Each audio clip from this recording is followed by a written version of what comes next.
What's up guys, Jack here, and today I'm bringing you a little mini review slash all the update sort of video for Destiny the Taken King. Destiny is a game I only picked up recently, but I am having a lot of fun with the PvE and PvP. PvP still has some glaring issues after the big patch, but for the most part I enjoy it and it has that addictive quality to it. Well, this week, as I said, the third DLC for the game has dropped called the Taken King.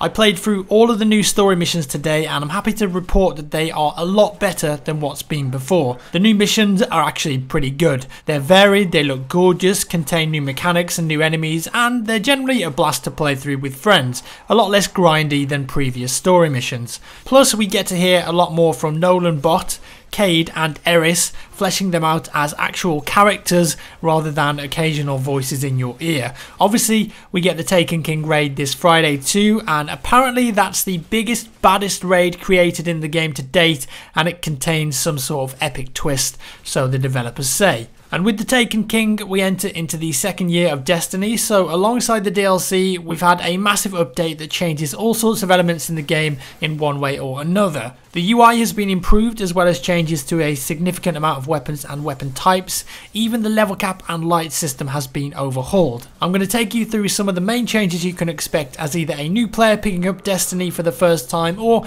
as an existing player who's getting stuck into the Taken King. Firstly, the light system has been completely overhauled. Previously, you had to rank up to level 20 with XP and then equip armor with specific amounts of light to get your light level to the golden 34 and maximum amount. That has now completely changed. Instead, you can level your character all the way up to level 34 using XP, and then your light level is calculated based on the attack and defense attributes of all the gear that you're using, the weapons you have equipped, and even your ghost and bands that also now have attributes that make a difference. Current players' levels were automatically calculated by the system on update day, so they wouldn't have to grind back up to level 34, but new players picking up the game now will get to level 34 with XP instead. On top of that, when the Taken King launches, the level cap will be increased to 40 for people who own the DLC. Only when you're level 40, you'll be able to equip some of the new items and gear that comes with the new DLC. And while we're talking about the new DLC, what new things will it bring to the game? Well, the story of the DLC centers around Oryx and the battle to defend the solar system against him.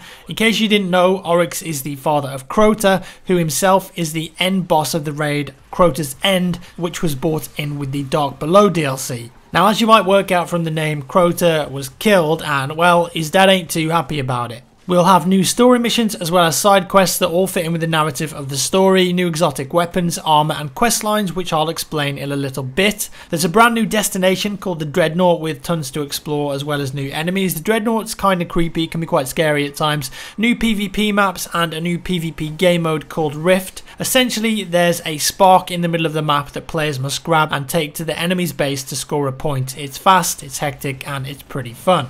Also, we have new subclasses with new supers and abilities, new strikes, redone strikes. I mean, there is a lot of content with this DLC, as you can probably tell. If you already have all the DLCs and the base game, then the Taken King is almost full price. But if you're just starting out, then this is the perfect time, because for around £50 to £60 you can get the base game as well as the first two DLCs and the Taken King all in one package. My personal opinion is that you're definitely going to get your money's worth there. There is a lot of content. And as I mentioned before, there's also the new 6-player raid where you get to take on Oryx himself.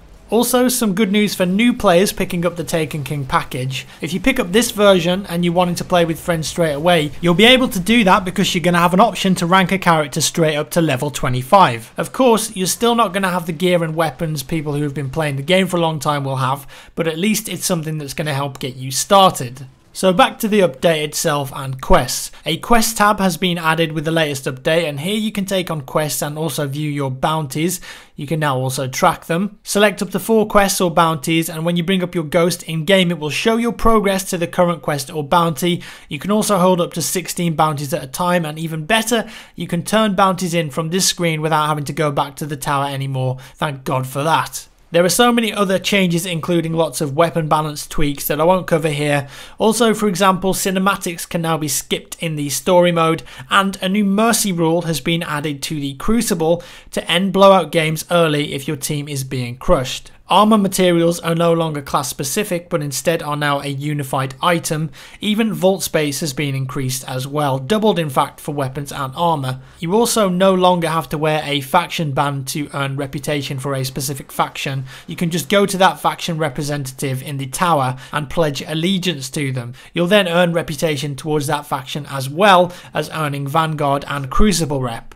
Keep in mind that you can only change faction once a week. All of the changes and all the little details can't be covered in one video because we'd be here for like 45 minutes, but I think that's done a good job of covering the major aspects of the game that you're going to want to know about. So there we have it. Let me know if you're going to pick up the Taken King and what your initial thoughts are. Hopefully I'll have a video up of the raid on Friday because I've got lots of friends that are playing the game now, and it's going to be pretty interesting trying it out for the first time and trying to work out exactly how to complete it. I think it's probably going to take a very long time. As always, thanks for watching guys. Give me a thumbs up if you enjoyed the video, and I'll see you in the next one.